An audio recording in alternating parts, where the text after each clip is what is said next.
Hello everyone and welcome to Edusurg Clinics. I am Dr. Gunjan Desai and today we are going to continue our discussion on intestinal obstruction, and now we are going to focus on laboratory investigation as well as imaging findings. We are going to see a lot of imaging tests that we have done on some of our patients.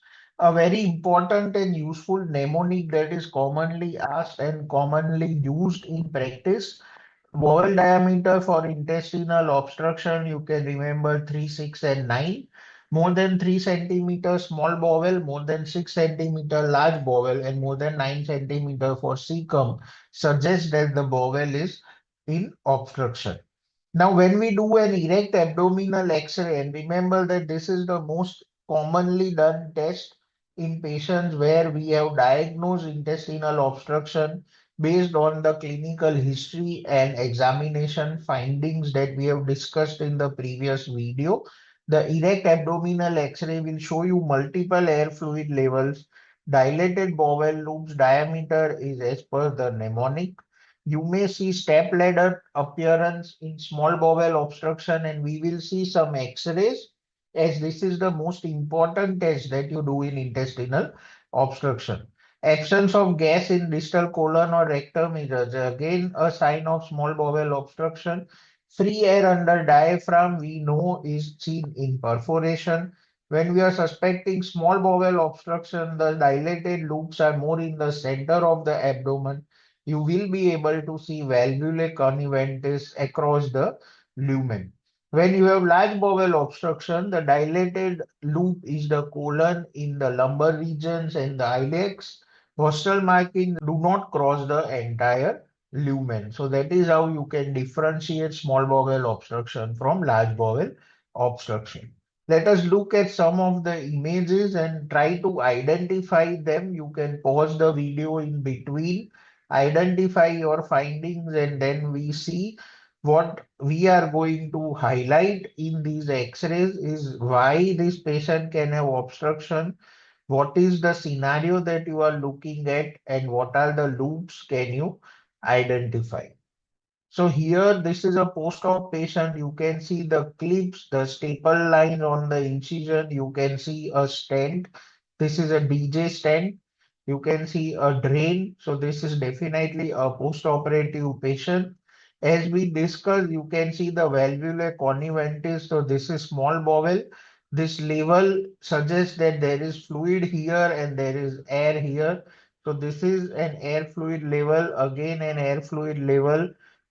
You can again see here the air fluid levels suggestive of small bowel obstruction. You can see an air fluid level in the stomach. This is the fundus air and this is the stomach. So air fluid levels in a lot of small bowels, clips, drain, and the DJ stent, a post-operative patient with small bowel obstruction.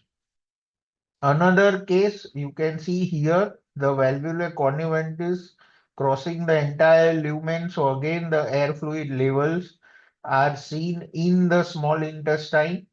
One more case here, you can see this loop. The haustras will not cross the entire lumen. So this is a colon. Again, this is a colon. So when you see loops in the periphery, more likely to be colon. That is something that you need to understand, and you can see some air fluid level of the small intestine as well. This is a small intestine, again a small intestine. There is no gas in the rectum. This is suggestive of obstruction.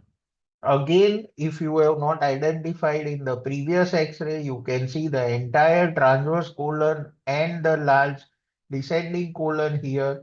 This is all large intestine, more suggestive of pseudo-obstruction. Another X-ray where you can see free air under diaphragm. This is suggestive of perforation peritonitis. Another X-ray, and you can see the tip of the Rice tube here. But this is a classical coffee bean appearance suggestive of volvulus. You can see the entire large intestine is dilated, a loop of large intestine pointing towards the liver, the coffee bean appearance suggestive of volvulus. So investigations other than X-ray, you also do complete blood count. Leukocytosis will suggest infection, ischemia, or strangulation. Electrolyte, as we have discussed, one of the most common causes of paralytic ileus in postoperative abdomen, hypokalemia, hyponatremia, hypo or hypermagnesemia, as well as calcemia. Look at urea and creatinine, and as you know, these patients may require a CT scan. So for assessing dehydration and renal function before a CT scan, you do these blood tests. Elevated lactate can suggest bowel ischemia or strangulation. So arterial blood gas is done. Again, metabolic alkalosis can happen from vomiting or metabolic acidosis in ischemia due to elevation of lactate levels. So some of the investigations that we do routinely are these. Then you also need albumin. Look at the nutritional status of the patient. If you are considering surgery or an intestinal anastomosis during surgery, you need to check albumin.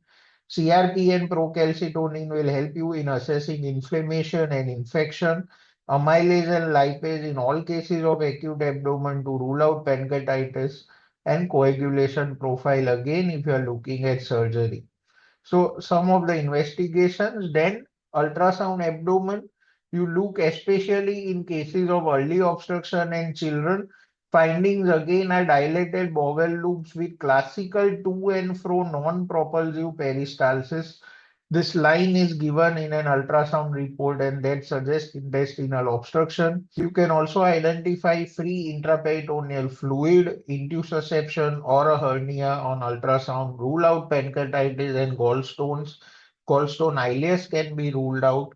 And then, if required, to confirm the diagnosis or to rule out strangulation or obstruction, you can do a CT scan, which is contrast enhanced. What contrast to use, we will see. But remember that the CT will be the gold standard investigation. Now, if you suspect a complete small bowel obstruction on your X-ray or ultrasound, then avoid oral contrast. But if you have a partial small intestinal obstruction or paralytic ileus, positive oral contrast can be used. IV contrast is to be used in all cases except in patients with CKD or severe acute kidney injury.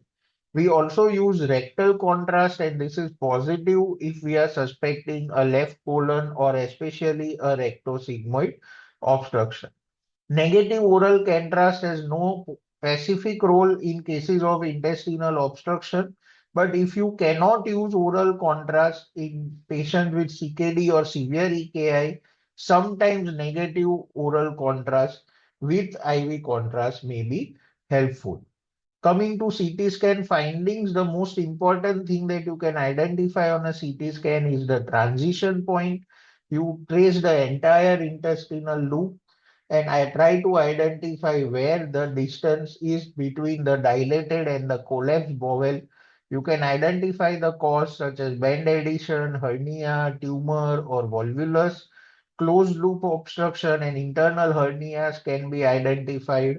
You can look for signs of strangulation, ischemia, or gangrene. The specific signs are bowel wall thickening, reduced bowel wall enhancement, and this is a very important finding when it comes to suspicion of strangulation, ischemia, or gangrene. Pneumatosis intestinalis is gas in the bowel wall, and we have an article on portal vein gas on PubMed, so you can have a look at these images there. So portal vein gas, pneumatosis intestinalis, reduced bowel wall enhancement, bowel wall thickening. These are some of the important signs that will suggest strangulation, ischemia, or gangrene. Also, the presence of free fluid, air outside the intestine, air in the free fluid. All these are features that suggest that there can be a microperforation or ischemia, gangrene, and perforation. Coming to colonoscopy, not routinely used, but if you have identified a tumor as a cause of obstruction in the rectosigmoid area, you look at direct visualization of colorectal tumor. It allows a biopsy, and it can also help in decompressing a sigmoid volvulus. If tumor is obstructing, then of course a therapeutic colonoscopy can be performed with stenting, but something that is not routinely used, as these patients are also advised surgery. Now, as we saw in the previous video, clinical features differentiating small and large bowel obstruction. Now we look at imaging features that can help in differentiating small and large bowel obstruction. As we have already seen, the diameter is given by the mnemonic 3, 6, and 9. Location is central abdomen in small bowel obstruction and lumbar regions and the epigastric as well as the hypochondriac regions for large bowel obstruction. Valvulae conniventes cross the entire lumen, whereas haustra don't cross the entire lumen. Multiple step ladder pattern is seen in small bowel obstruction, whereas fewer and longer and bigger air fluid levels are seen in large bowel obstruction. Gas in colon or rectum is absent in small bowel obstruction, but may be present in large bowel obstruction. You will see multiple small bowel loops, and a transition point is commonly seen in small intestine, whereas it will be seen in the colon or rectum in large bowel obstruction. As we have discussed, the most common cause for small bowel include adhesions and hernia, whereas for large bowel they include cancer and diverticular stricture. So that is how your imaging, your blood investigations, your erect abdominal X-ray with both domes of diaphragm, you do an ultrasound, a CT scan, which is the gold standard, and endoscopy is reserved for specific cases. So now in the last part of this series, we will look at the management in general of intestinal obstruction, especially looking at the indications of surgery and how you can manage the bowel inside the surgery when you are operating on these patients. All this in the last and final part of this series. Thank you.